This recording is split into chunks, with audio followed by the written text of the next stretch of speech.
قال رب اشرح لي صدري ويسر لي امري واحلل عقدة من لساني يفقهوا قولي یا رب صل وسلم دائما ابدا على حبیبک خیر الخلق کلہم۔ معزز سامعین، دوستو، بزرگوں، یہ مہینہ شعبان المعظم کا بابرکت مہینہ ہے۔ اسلامی مہینوں میں 8ویں نمبر پر یہ مہینہ ہے۔ یہ مہینہ بہت ہی برکت والا، خیر والا مہینہ ہے، کیونکہ روایات میں آتا ہے کہ جب رجب کا مہینہ شروع ہوا کرتا تھا تو نبی علیہ السلام ایک دعا مانگا کرتے تھے، اللہم بارک لنا فی رجب و شعبان وبلغنا رمضان، کہ اے اللہ ہمارے رجب اور شعبان کے مہینے میں خیر و برکت عطا فرما اور ہم سب کو باخیر و عافیت رمضان المبارک کی سعادت والی گھڑیاں اور لمحات بھی عطا فرما۔ یہ نبی علیہ السلام دعا کیا کرتے تھے۔ شعبان المعظم رمضان المبارک سے پہلے مہینہ یہ بطور مقدمہ اور بطور پیش خیمہ کے رمضان کے لیے ہے، تو گویا یہ رمضان کا مہینہ، شعبان کا مہینہ ہمارے لیے رمضان کی تیاری کا مہینہ ہے۔ نبی علیہ السلام رمضان المبارک کے ابتدا سے پہلے ہی اس مہینے کے اندر رمضان کی تیاری شروع فرما دیا کرتے تھے، اور صحابہ رضی اللہ عنہم اجمعین کو بھی ترغیب دیا کرتے تھے، متوجہ کیا کرتے تھے کہ بہت ہی بابرکت مہینہ رمضان المبارک کا، رحمتوں والا، برکتوں والا مہینہ، سایہ فگن ہونے والا ہے، آنے والا ہے، لہذا اس کی تیاری کر لیجئے۔ اس مبارک مہینے میں نیک اعمال اور نیکیاں کمانے کے واسطے اپنے آپ کو کمر بستہ کر لیجئے۔ تو نبی علیہ السلام صحابہ کو یہ ترغیب دیا کرتے تھے۔ اپنا عمل نبی علیہ السلام کا اس مہینے کے حوالے سے حضرت عائشہ رضی اللہ تعالی عنہا روایت بیان کرتی ہیں کہ نبی علیہ السلام جس مہینے میں مسلسل روزے رکھتے تھے وہ رمضان مبارک کا مہینہ تھا۔ رمضان کے علاوہ آپ علیہ السلام کسی بھی مہینے میں مسلسل روزے نہیں رکھا کرتے تھے، سوائے شعبان کے، کہ شعبان کے اکثر دنوں کا نبی علیہ السلام روزہ رکھا کرتے تھے۔ اس مہینے کی 15 تاریخ 15 شعبان المعظم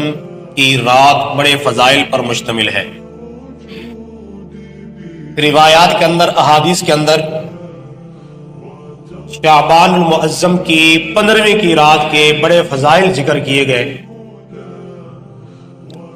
اس رات کو شب برات کہتے ہیں، یعنی وہ رات جس رات میں اللہ پاک اپنی رحمت سے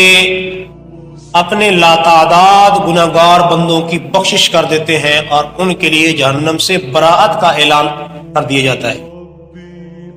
اس لیے اس رات کو شب برات کہا جاتا ہے۔ حضرت عائشہ رضی اللہ تعالی عنہا ارشاد فرماتی ہیں کہ نبی علیہ السلام نے مجھ سے ارشاد فرمایا کہ اے عائشہ، کیا تمہیں معلوم ہے کہ اس رات یعنی شعبان کی 15ویں رات میں کیا ہوتا ہے؟ حضرت عائشہ رضی اللہ تعالی عنہ نے عرض کیا، یا رسول اللہ، آپ ہی بہتر جانتے ہیں، بتائیے کیا ہوتا ہے؟ تو آپ صلی اللہ علیہ وسلم نے فرمایا، اس سال جتنے انسان پیدا ہونے والے ہوتے ہیں وہ اس رات میں لکھ دیے جاتے ہیں، اور جتنے لوگ اس سال میں مرنے والے ہوتے ہیں وہ بھی اس رات میں لکھ دیے جاتے ہیں۔ اس رات بنی آدم کے اعمال اٹھائے جاتے ہیں اور اسی رات میں لوگوں کی مقررہ روزی بھی اترتی ہے۔ ایک اور روایت ہے، حضرت عائشہ رضی اللہ تعالی عنہا کی روایت ہے، حضرت عائشہ رضی اللہ تعالی عنہا فرماتی ہیں کہ ایک موقع پہ نبی علیہ السلام نے مجھے ارشاد فرمایا، ای لیلۃ اتدرین ای لیلۃ ھذی، اے عائشہ تمہیں پتہ ہے یہ کون سی رات ہے؟ قلت اللہ ورسولہ اعلم، میں نے نبی علیہ السلام کی خدمت میں درخواست کی کہ اللہ اور اس کے رسول ہی بہتر جانتے ہیں۔ تو نبی علیہ السلام نے فرمایا هذه ليلة النصف من شعبان ان اللہ عز وجل يطلع على عباده في ليلة النصف من شعبان فيغفر للمستغفرين ويرحم المسترحمين ويؤخر اهل الحقد كما هم. نبی علیہ السلام نے ارشاد فرمایا کہ هذه ليلة النصف من شعبان،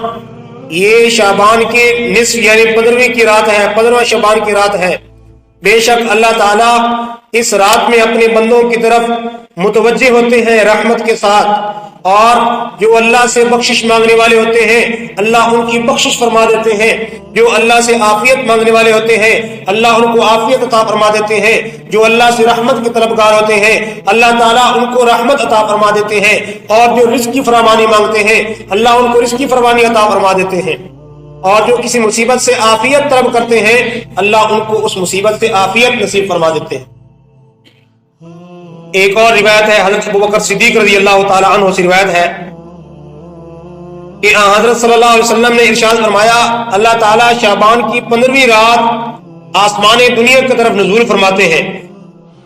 اس رات ہر ایک کی مغفرت کر دی جاتی ہے سوائے اس شخص کے جو اللہ کے ساتھ شرک کرنے والا ہو،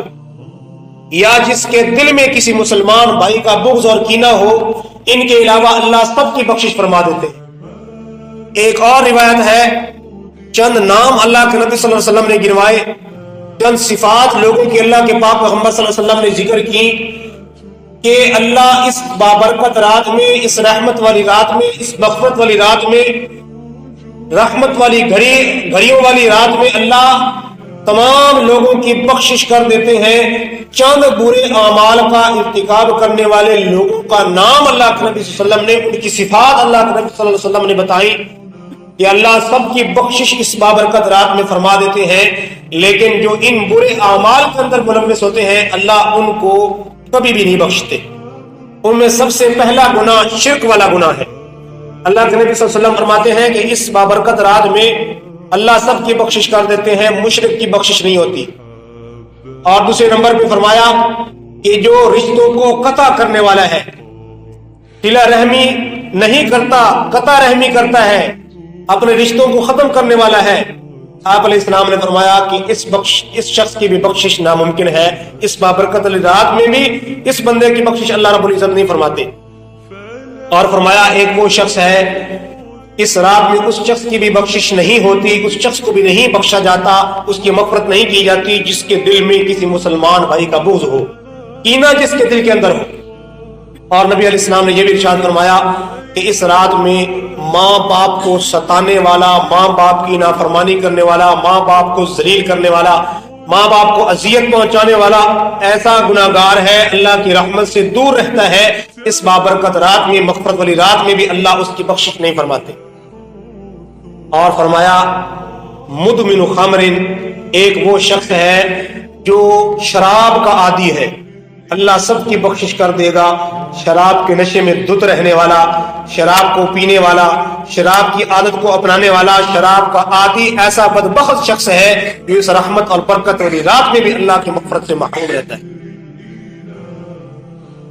تو نبی علیہ السلام نے یہ ارشاد فرمایا اس رات کی فضیلت کے حوالے سے. تو یہ رات بڑے فضائل پر مشتمل ہے، خیر و برکت پر مشتمل ہے. 15ویں شعبان کی رات کو قیمتی بنانا چاہیے. یہاں جو میں آپ حضرات کی خدمت میں بات عرض کروں تھوڑی سی وضاحت کے طور پہ، ہمارے ہاں معاشرے میں لوگ اس رات کے حوالے سے افراد اور تفرید کا شکار ہے.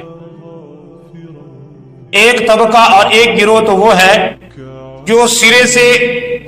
اس رات کی فضیلت کا انکاری ہے. اس رات کی کوئی فضیلت نہیں ہے، اس رات میں کوئی بخشش کے اعلان نہیں ہے، کوئی عبادات نہیں ہے. سرے سے وہ طبقہ اس رات میں اللہ کی جانب سے مغفرتوں اور رحمتوں کا انکاری ہے کہ اس رات کی کوئی فضیلت نہیں ہے. یہ طبقہ ایسا ہے جو حد سے بڑھ گیا، افراد کا شکار ہو گیا کہ اس رات کے جو صحیح احادیث سے فضائل ثابت ہیں، روایات سے جو فضائل ثابت ہیں اس کا بھی انکاری ہے، اور اس بارے میں آنے والی تمام روایات کو وہ موضوع قرار دیتے ہیں، من گھڑت قرار دیتے ہیں. تو یہ افراد ہے، حد سے تجاوز ہے. ان کا یہ نظریہ جو ہے درست نہیں ہے، کیونکہ اس رات کی فضیلت کے حوالے سے متعدد روایات ہیں، اگرچہ سند کے اعتبار سے ان میں ذوف ہے، لیکن محدثین کے اصول کے تحت جب روایات میں ذوف ہو سند کے اعتبار سے تو پھر اعمال کے فضائل کے اندر وہ روایات چل جایا کرتی ہیں، یا اگر کسی موضوع پر روایات بکثرت ہوں، کئی طرق سے ہوں، تو محدثین نے یہ اصول لکھا ہے کہ اگرچہ روایت ضعیف ہو تو کثرت طرق کی وجہ سے، کثرت تعداد کی وجہ سے ان کا ذوق ختم ہو جاتا ہے۔ تو بہرحال اس رات کی فضائل پر جو مشتمل روایات ہیں ان کا بالکل یا انکار نہیں کیا جا سکتا۔ ہمارے اسلاف بزرگ اکابرین امت اس رات کی فضیلت کے قائل رہے ہیں، اس رات کی عبادت کے قائل رہے ہیں، اس رات کی عبادت کرتے رہے ہیں، ان کا انکار کرنے والے کوئی نہیں گزرے۔ اور ایک طبقہ وہ ہے جو اس کے فضائل اور برکات کی آڑ میں سہارا بناتے ہوئے حد سے گزر جاتے ہیں، اور وہ باتیں جو دین کا حصہ نہیں ہے، وہ کام جو شریعت کا حصہ نہیں ہے، شریعت کی تعلیمات نہیں ہے، انہوں نے وہ بھی اس کے اندر شامل شروع کر دیا۔ تو یہ بھی حد سے تجاوز ہے، بالکل انکار کرنا بھی حد سے تجاوز ہے، اور اس کی فضیلت کی آڑ میں اپنی طرف سے چیزیں داخل کر لینا، اپنی طرف سے کچھ چیزیں مقرر کر لینا، یہ بھی شریعت سے تجاوز ہے۔ تو اس کو بدعت کہتے ہیں۔ تو بدعت وہ ہوتی ہے جو سنت کے خلاف ہو، بدعت وہ ہوتی ہے جو کام اللہ کا حکم بھی نہ ہو، نبی صلی اللہ علیہ وسلم کا حکم نہ ہو، صحابہ نے اس کو کر کے نہ دکھایا ہو، اور ایسے کام کو دین کا، شریعت کا حصہ سمجھ کے کرنا، یہ بدعت کہلاتا ہے۔ تو اس رات میں بعض لوگوں نے کچھ خاص قسم کی نمازیں، کچھ ذکر، کچھ آداب، کچھ عبادات مخصوص کر رکھی ہیں، تو ان کی کوئی حقیقت نہیں ہے۔ ہاں اتنا ہے، جس اس رات کے بارے میں معتدل نظریہ، معتدل سوچ یہ ہے کہ اس رات کے بہرحال فضائل ہیں، روایات جو آئی ہیں ان کا انکار نہیں کیا جا سکتا۔ اس رات کوئی عبادت کی جائے، ذکر تلاوت کیے جائیں، نمازیں پڑھی جائیں، نوافل ادا کیے جائیں، تو اس رات میں اپنی مرضی سے جو جتنا جاگنا چاہتا ہے، جتنی عبادت کرنا چاہتا ہے، مستحب عمل ہے، کر لے، اچھی بات ہے۔ اگر کوئی نہیں کرتا تو اس پر کوئی ملامت نہیں ہے، کوئی گناہگار نہیں۔ تو ہمارے ہاں ایسے موقعوں پر افراد اور تفرید کا لوگ شکار ہو جاتے ہیں، اور جو چیزیں شریعت سے باہر ہیں ان سے آگے بڑھ جاتے ہیں۔ یاد رکھیے گا کہ جو کام شریعت کی طرف سے نہیں ہے، اگر ہم وہ کام کتنا ہی اچھا کیوں نہ ہو، اگر وہ شریعت کا حصہ نہیں ہے، شریعت کے اصولوں کے مطابق نہیں ہے، وہ کام بظاہر کتنا ہی اچھا کیوں نہ ہو، وہ ہمارے لیے بجائے عبادت کے ہمارے لیے وبال کا سبب بن سکتا ہے، بجائے اجر و ثواب کے ہمارے لیے پکڑ کا سبب بن سکتا ہے۔ اس لیے یہ مہینہ بڑا بابرکت مہینہ ہے۔ اس مہینے کی خاص طور پہ 15ویں کی رات، جو 15 شعبان کی رات ہے، جس کو شب برات کہتے ہیں، ایک روایت میں اللہ کے نبی صلی اللہ علیہ وسلم نے فرمایا کہ حضرت جبریل علیہ السلام میرے پاس آئے اور انہوں نے مجھے جو خوشخبری سنائی کہ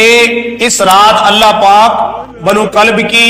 بکری کے بالوں کے برابر اپنے بندوں کی بخشش کر دیتے ہیں، مغفرت کر دیتے ہیں۔ تو یہ اللہ کی رحمت اور کثرت مغفرت کی طرف اشارہ ہے کہ اللہ رب العزت اس بابرکت رات میں اپنے گناہگار بندوں کی بخشش کر دیتے ہیں،